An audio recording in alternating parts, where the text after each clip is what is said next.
Walang ginikilingan, walang pinoprotektahan, walang kasinungalingan, serbisyong totoo lang. Saksihan!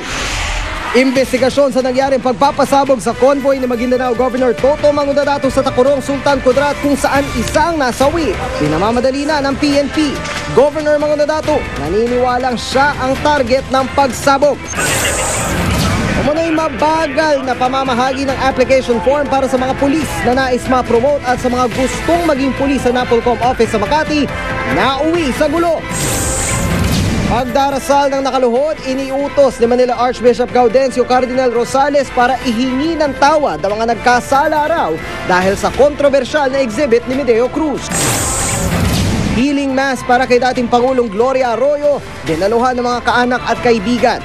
Balitang lumala ang lagay ni Congresswoman Arroyo, mariing itinanggi ng kanyang kaalyado. Dalagitang may kapansanan sa Tarlac, nakakatugtog pa rin ang ukulele. Hotel heiress na si Paris Hilton, excited nang makasama ang mag-asawang Manny at Jinky Pacquiao habang narito siya sa Pilipinas.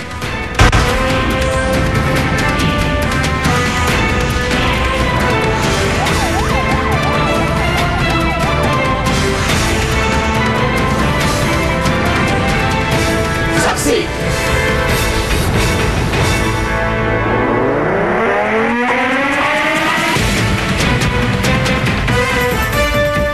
Isang kumpirmadong patay habang 7 sugatan ng pasabugan ang convoy ni Maguindanao Governor Toto Mangudadato sa Tacurong City, Sultan Kudarat. Nakaligtas man si Mangudadato, naniniwala ang gobernador na siya ang target ng pagpapasabog. Narito po ang report. Baka sa Toyota Fortuner na ito ang tindi ng pagsabog kaninang hapon sa National Highway sa Tacurong, Sultan Kudarat. Sakay nito ang isang board member na Maguindanao na si Dato Rusman Sinsuat Sr. at anak na si Dato Rusman Sinsuat Jr. Nasugatan sa pagsabog tulad ng 5 iba pa. Isang Rafi Parenas naman ang kumpirmadong patay. Ayon kay Maguindanao Governor Esmael Toto Mangudadato, ikatlo raw ang Fortuner sa mga sasakyan sa kakonvoy nila papunta sa kanyang birthday party sa Tacurong City. Nasa pinakaunahan kami at nakasakay ako ng bulletproof car. Nang matapat ang SUV ni Nasinsuat sa isang bangko roon, isang nakaparadang Kia Pride na may plate number na MDJ274 daw ang biglang sumabog. Sa paunang investigasyon, lumalabas na nakatanim ang isang improvised explosive device sa naturang Kia Pride. Hindi man siya napuruhan, naniniwala si Mangudadato na siya ang target ng pagpapasabog. Sa amin nakatutok dahil yun na nga, pangatlong sasakyan si board member si SWAT. At siyempre, tuloy-tuloy yung pakmo namin. Hindi kami natsambahan ng bomba na yun sa halip ang natsambahan yung aming convoy. Kinondena na ng Malacanang ang nangyaring pagsabog. Ang PNP naman, pinamamadali ang investigasyon sa pagsabog at ipinag-utos ang paglalatag ng checkpoints sa Region 12. Para sa saksi, Dano Tingkong, nag-uulat. Sa opisina naman ng NAPOLCOM sa Makati, 3 tao ang nasakta ng mauwi sa stampede. Ang pila ng mga aplikante sa pagkapulis at mga pulis naman na gusto ma-promote. Nagsisisihan naman ang ilang aplikante at opisyal ng NAPOLCOM kung bakit nagkagulo sa pila. Saksi si Emil Sumangil.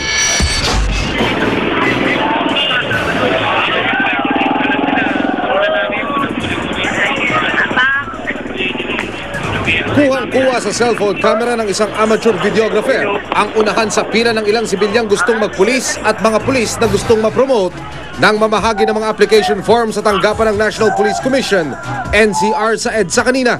Ang dalawang ito nga, pumanik pa sa canopy ng gusali. Maya-maya pa pati main entrance ng gate, inakyat ng isa pa at ayaw pang pasita sa mga gwardya. Dala ng puwersa ng bugso ng tao at walang habas na tulakan, nagiba ang babasaging main entrance door ng tanggapan, pati na ang salamin sa tagiliran. 3 kataong nasugatan na agad din namang nalapatan ng lunas. Bumigay po yung salamin eh. Sa dami po ng aplikante. Mulang kanina nagkagulo. Okay. So lahat sila, nagpasukan lahat. Hindi namin malaman kung sino ngayon nauna. Halos papatira na ng ugat sa leeg ang ilang aplikante nang sisigi ng kawalang sistema sa pila. Ilan daw sa kanila, kagabi pa nakapila kahit galing pang probinsya at wala pang tulog. Ay, nakagulo po kami. Walang sistema, bulok talaga po, sir. Mabaka. Mabagal po. Dapat po, priority muna. Kami muna mga sibilyan. Bago na yung mga pulis na sila eh. Kasi kami mga walang trabaho, kailangan namin ng trabaho. Pero ayon sa Napolcom, patas ang proseso. Hindi raw nila kayang i-accommodate ang bulto ng tao na dumagsa kanina, dulot daw ng kakulangan ng pondo at computer. Kulang din daw sa disiplina ang mga aplikanteng pulis. Itong mga uniform, pag sinabi mo pumila sila. Oh. Dalawang linya, nakapila na sila. Yung alam mo yung mga entrance, ayun na sumunod. Meron niya, nakikipagsuntukan na rin sa labas kanina eh. Hindi naman namin kasalanan yun. Nagdagdag na ng personnel ang Napolcom, sabay pangakong magpapatuloy ng application form distribution sa mga susunod na araw. Ako si Emil Sumangil ang inyong saksi. Mga 7 o'clock po ako nang umaga nakarating po sa office po ng Napolcom sa May Guadalupe. Then pagdating ko po lang po doon, ang haba na po ng pila. Umaambon na po, tapos mainit na sa pila. Pero nagtiyaga pa po ako kasi mag-file nga po eh.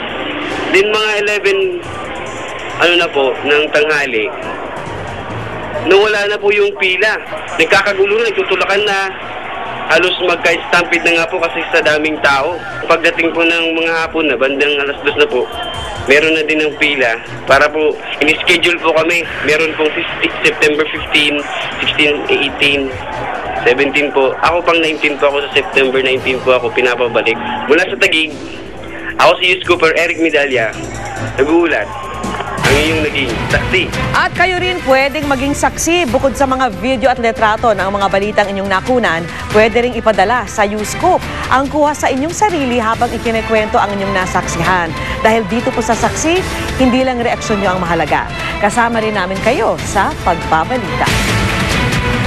Hindi na rin bago sa ilang ahensya ng gobyerno ang pila dahil sa Department of Finance ay dahil sa kakulangan sa pondo. Kaya naman ang kanilang solusyon hanggang 20% dagdag singil sa serbisyo. Saksi si Pia Arcangel. Republika ng pila. Ito ng pabirong bansag ng ilan sa bansa, lalo kung magkikipagtransaksyon sa mga ahensya ng gobyerno.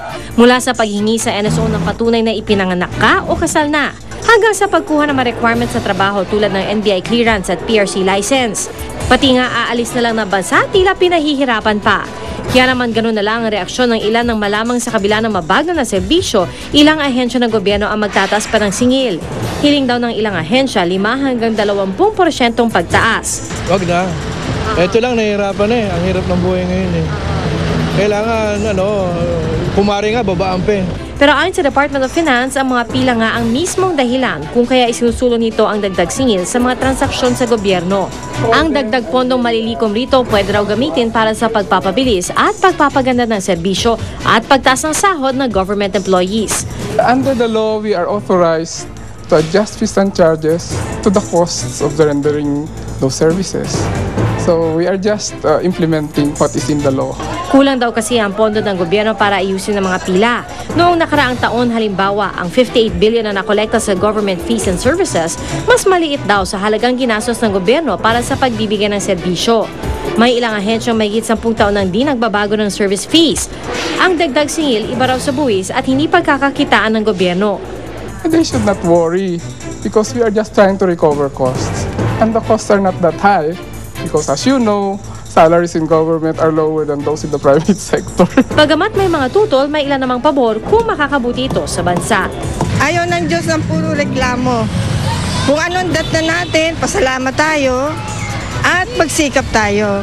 Ako si Pia Arcangel, ang inyong saksi. Samantala, bilang pangontra sa mga abusado at kolorom na bus, sinimula ng sitahin ngayong araw ang mga bus na walang tag o nakapinturang plate number sa palibot nito. Saksi si Steve Dailisan. Tapos na ang 7 buwang palugit ng MMDA sa mga bus company para sa muling pagbuhay ng vehicle tagging scheme. Pero hanggang ngayon, may mga pasaway pa rin hindi pa nakakapagpapintura. Bukas po mayayari yun kasi coding bukas to bukas ikakabit. Ang ibang bus na pinturahan naman pero hindi sinunod ang itinakdang sukat ng MMDA. Ayon sa MMDA Resolution number 11-02, dapat 900 by 1,200 mm ang sukat ng pintura sa bubungan, 300 by 400 mm naman sa likuran at magkabilang gilid ng bus, at 200 by 400 mm ang sukat sa harap. Dilaw dapat ang kulay ng pintura sa mga bumabiyahe ng EDSA, habang orange naman sa mga hindi dumadaan sa EDSA. Yung mga sizes ng mga painting medyo maliit dun sa iba. So, mas payag kami dun sa oversize kaysa sa undersize. Nagbibigay tayo uli ng mga pamphlets ngayon para makakomply sila. Sa Agosto 22 na raw magsisimula ang pagpapamulta ng 500 piso para sa unang huli at kanselasyon ng prangkisa sa ikalawang huli. Pero kanina, nagsimula ng manita ang MMDA. Yung sa harap, maliit. Halika. Yung sa plaka po? Halika. Opo, sir. Opo, sir. Yung kulay yellow po. Makikipag-ugnayan na rin daw ang MMDA sa LTFRB kaugnay naman sa pagpapatupad ng polisiya sa pagkakaroon ng advertisement sa mga bus. Mangyari kasi kahit yung iba nakapintura na yung plate number sa gilid, hindi pa rin ganong maaninag dahil nga sa nakapalibot at tadtad ng mga advertisements. Gaya halimbawa ito, hindi na nasunod yung tamang kulay, naging puti na, imbes na dilaw, yung dapat sanang background ng pintura. Positibo ang pagtanggap ng mga bus driver sa patakarang ito. Malalaman kung sinong kolorom o sinong legal talaga. Hindi niya malilinis. Oo, laking bagay sa amin kasi legal kami. Aksidente, makikita agad yung plate number ng yung plaka. Pananggarin daw sa krimen ang vehicle tagging scheme. Ang nasa likod ng pagsabog ng isang bus noong Enero halimbawa, mas madali raw matutukoy kung saanong bus lumipat kung may tag ang mga bus sa tulong ng mga CCTV sa EDSA. Pati inirereklamo ng mga pasahero, madaling matutukoy. Ano po, may na-hit and run. Mas dali pong makakilala kung sino po yung nakapanggap. Dali may report kasi meron ding nakalagay na number eh. Sa Oktubre, susunod na rin sa vehicle tagging scheme ang mga cargo truck, provincial bus, tourist o shuttle bus, school bus, public utility jeepney at taxi. Ako, si Steve Dalisan, ang inyong saksi.